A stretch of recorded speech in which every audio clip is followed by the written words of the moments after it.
All right, so let's walk the audience through it. This is the guy's name is Jordan Tristan Walker of Pfizer. And again, this is their head of research and development, according to Project Veritas. And they unleashed one of their undercover journalists to go, quote unquote, interview this guy. So Jordan Tristan Walker is one of the voices you'll hear. And then you'll hear the undercover Project Veritas reporter sort of pressing him. And we have a few shots, so we're going to walk you through it.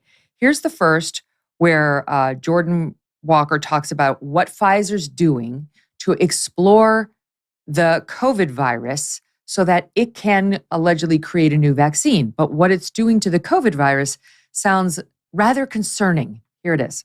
Shot one. We're exploring, like, now, you know how the virus keeps mutating? Yeah. Well, one of the things we're exploring is, like, why don't we just mutate it ourselves so we could create actively develop new vaccines, right? So we have to do that. If we're going to do that, though, there's a risk of, like, as you could imagine, no one wants to be having a pharma company mutating viruses. Yeah. So we're like, do we want to do this? So that's, like, one of the things we're considering. Okay. Like, the future, like, maybe we can, like, create new versions of the vaccines and things like that. Okay, so Pfizer ultimately is thinking about mutating COVID? Well, that is not what we say to the public. No. That's why it was a thought that came up at a meeting, and we were like, why do we not? It was like, we're going to consider that with more discussions. Oh my God. Like, first of all, he's so giggly. This is clearly like an alleged date setup. This is generally how James does it. And so it's two guys out together, clearly drinking, and this guy's super giggly. And it's so fun that they're going to mutate the COVID virus, Michael, so that Pfizer can test new vaccines on it and then make more billions of dollars, one presumes. That clip is also where this guy's excuse at the end that he was lying and just making it up on the date, it's where it also falls apart because he's so specific. He's so fluent in the way that he's describing Pfizer engaging in gain-of-function research. This is not the first time this has occurred to him. This is not just a thought that has popped into his mind to impress somebody on a date. I don't know why this would be impressive, by the way, to say, hey, my company is doing really nefarious things, the sort of research that very likely caused the pandemic in the first place. And then he says, we're not honest with the public. We're not telling them what we're actually doing, but this is very specifically what we're doing. And then, of course, when he gets caught, he says, hey, forget everything I said. I was just lying here. It's all a big lie. In fairness to this guy, I'm grateful to him for exposing what Pfizer is almost certainly actually engaged in. But two, what he's doing is no different from what Dr. Fauci did. When this guy at the end of the video, James O'Keefe, nails him and he says, no, that's not true. We're not engaging in gain of function. That's all made up. That's what Dr. Fauci said before the U.S. Senate when he perjured himself under questioning, under oath, in front of Rand Paul. He said, we are not engaging in gain of function research. We've never funded it. And then Rand Paul brings the receipts of the specific research he was funding. And what does Fauci say? He goes, well, and if we were funding it, it's totally fine. He got caught absolutely red-handed. And so I think, okay, this guy Jordan Walker is going to be held to account. I assume he's going to lose his job. Well, what about Dr. Fauci? That guy keeps getting plaudits and wonderful laudatory documentaries about him. He's doing the same thing on a much larger scale. It's a good point. You know, I wonder whether this guy's going to lose his job because very few media outlets seem interested in the James O'Keefe tapes, and we're going to play more of them. And unless the pressure is put on Pfizer to explain whether in fact it's doing this and to comment on its senior executives, he's third in line from CEO, according to our look at the chart. They're going to keep doing it. They're going to get away with it, which is truly outrageous. Now, you are having some top doctors weigh in on this, saying how outrageous this is. We'll get to some of that as well. Pfizer, I hope, will be forced to respond to this on the record with whether it's doing this or not. Before we get to, because the reporter does say, that sounds an awful lot like gain-of-function research, where you take the bug and you find ways to make it more lethal or more contagious, and they have an exchange about that. I'll play it in 1 second, but first, let's listen to Jordan Tristan Walker of Pfizer tell this undercover Project Veritas reporter about the testing they are doing on monkeys, or how it would work with their monkeys. Shot two. Yeah, probably you want to talk about it. Yeah. Okay, bro. So, the way it would work is like we put them in the virus in these monkeys. Okay. And then we successively like cause them to keep infecting each other. And we collect serial samples from them, and then the ones that are more infectious, like the virus, we'll put them in another monkey and just constantly actively mutate it. That's one way. Okay. Or you can even do like directed like simulation, which like we tend not to prefer. And then you just sample what the different proteins on the surface of the virus look like over time. Okay. So then you can see the mutation, then you can kind of force it to mutate in a certain way you want. Okay. But you have to be like very controlled to make sure that this virus that you mutate doesn't create something that goes everywhere. Something crazy. I suspect is the way that the virus started in Wuhan. To be honest, like it makes no sense that this virus popped out of nowhere. Like Yeah, I know.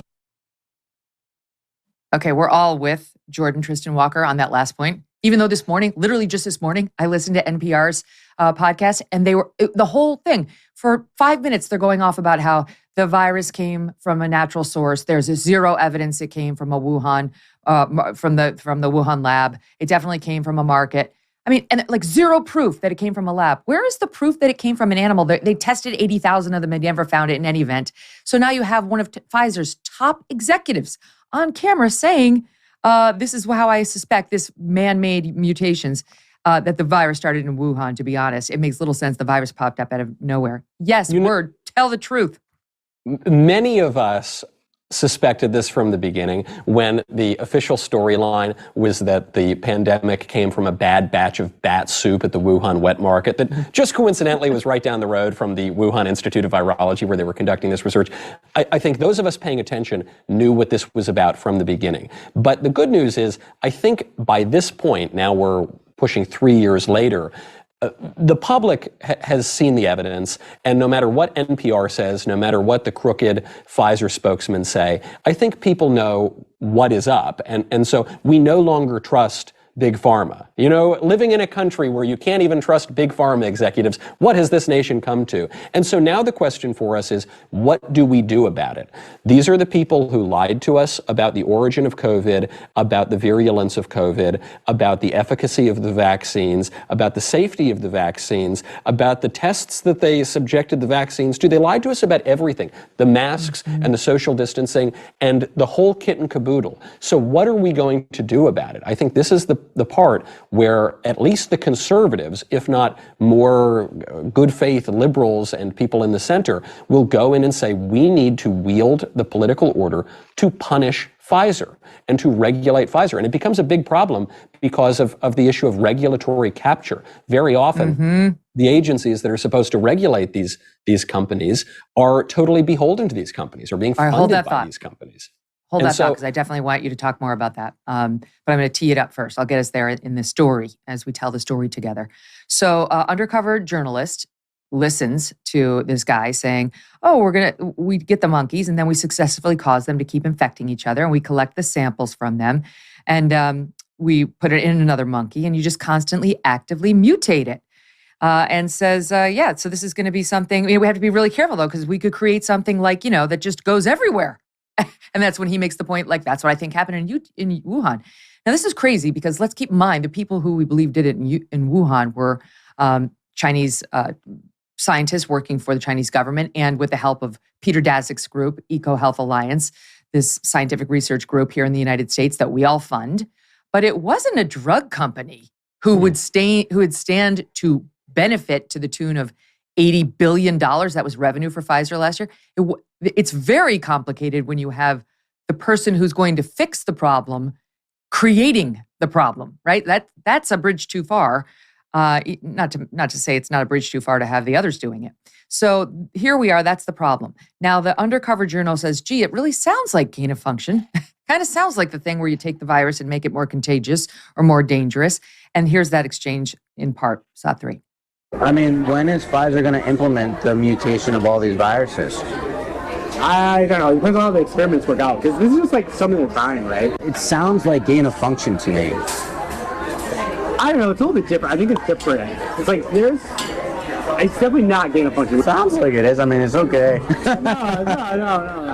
No, directed evolution is very different. Direct evolution? Directed evolution. Directed evolution, okay.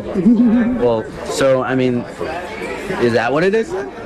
Maybe well, you're not supposed to do gain of function research with the viruses, like they recommend not. But you do like these like selected structural mutations to try to see if you can make more potent. Yeah. So there is research ongoing about that. I don't know how that's gonna work. There not be any more outbreaks because like Jesus Christ. There better not be any more outbreaks. Correct, Jordan. We all agree with that. But there it is right there. It's not exactly gain of function. It's directed evolution where we're trying to see if we can make the viruses more potent. Do you feel better?